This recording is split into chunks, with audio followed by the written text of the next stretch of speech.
చెన్నైలో శాంతి భద్రతలు అదుపు తప్పనున్నాయా? నగరంలోకి అల్లరి మూకలు ప్రవేశించాయా?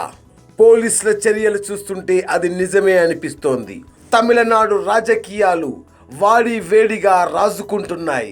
అన్నాడీఎంకే ప్రధాన కార్యదర్శి శశికళ వర్గం వేగంగా పావులు కదుపుతోంది. దీంతో క్షణక్షణం ఉత్కంఠగా మారుతోంది. శనివారం సాయంత్రం పోయస్ గార్డెన్ నుంచి ముగ్గురు మంత్రులు, ఎంపీ తంబిదురైతో కలిసి గోల్డెన్ బే రిసార్ట్స్కు వెళ్లారు శశికళ.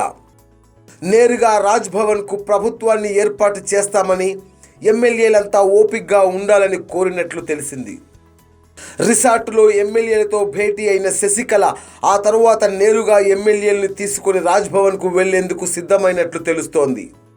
ఎమ్మెల్యేలను చూపించి బల నిరూపణకు అవకాశం ఇవ్వాలని కోరనున్నారు.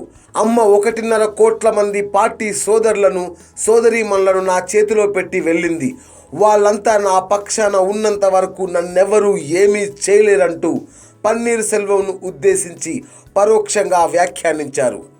అమ్మ ఎవరిని నమ్మి పార్టీని చేతిలో పెట్టిందో వారే పార్టీని చీల్చేందుకు కృషి చేస్తున్నారు అంటూ ఆరోపించారు.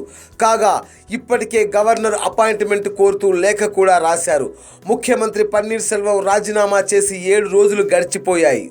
ఇంకా ఆలస్యం చేయకూడదని శశికళ లేఖలో కోరారు. శనివారం రాత్రి వరకు గవర్నర్ నుంచి పిలుపు వస్తుందని శశికళ భావిస్తున్నట్లు తెలుస్తోంది.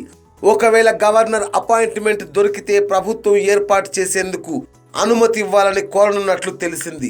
రిసార్టులో ఎమ్మెల్యేలతో మాట్లాడిన శశికళ హెచ్చరికలు చేశారా అంటే అవుననే సమాధానాలే వినిపిస్తున్నాయి. ఒకవేళ తనకు మంచి జరగకుంటే ఏం చేయాలో తనకు తెలుసు అని శశికళ ఎమ్మెల్యేలతో అన్నట్లు సమాచారం. అంతేకాక తమ సహనాన్ని పరీక్షించొద్దని ఆమె వ్యాఖ్యానించినట్లు తెలిసింది. కాగా ఈ వ్యాఖ్యలను గవర్నర్ విద్యాసాగర్ సీరియస్గా తీసుకున్నట్లు తెలిసింది.